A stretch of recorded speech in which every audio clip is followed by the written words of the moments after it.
So, gagawa tayo ngayong araw na ite ng bacon, potato, and leek soup.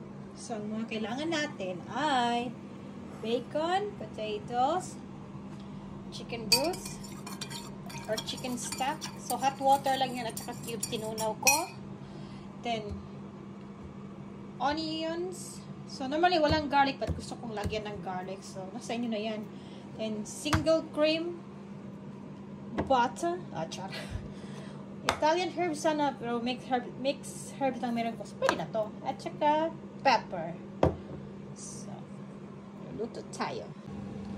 So, tinunaw lang natin ang butter. At pagkatapos matunaw nito, ilagay natin ang bacon at saka onions. Pati na rin yung garlic.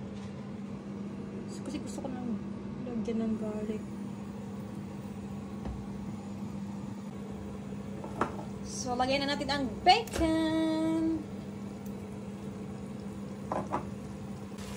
Tsaka nilagay ko ng onion at garlic. I-fry natin siya hanggang sa maluto. So, dito sa abroad, kailangan mo talagang magluto para makatipid. Kasi, gumawa ako ng soup para dalhin namin ni Habi sa work namin. Kasi kung bili kami ng bili sa kantin, mas magastos. Dito, pag nagluto ka sa bahay, healthy pa, nakakatipid ka pa. Kasi alam mo yung anong nilalagay mo sa food mo. Yan, tapos sinunod ko na yung potatoes at saka yung leeks. So, atin lang i-stir siya. Ganun.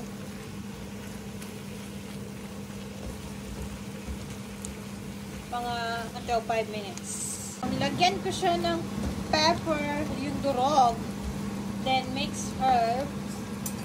Tapos, ilagay na natin ang chicken stock. And, pakuluan siya for 20 minutes. So, after 20 minutes, guys, i-blender na ito ni siya. Muna siya.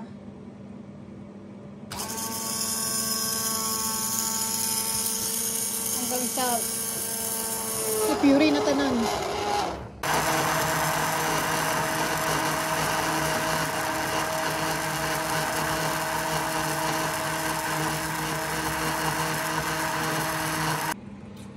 So, nang matapos na natin atong tawag na blender or mixer, kayo na mag-judge. So, ito na yung soup natin, guys. So, then, at the end, pwede nyo siyang lagyan ng single cream or wala kung nasa Pinas kayo, all-purpose cream, pwede na rin.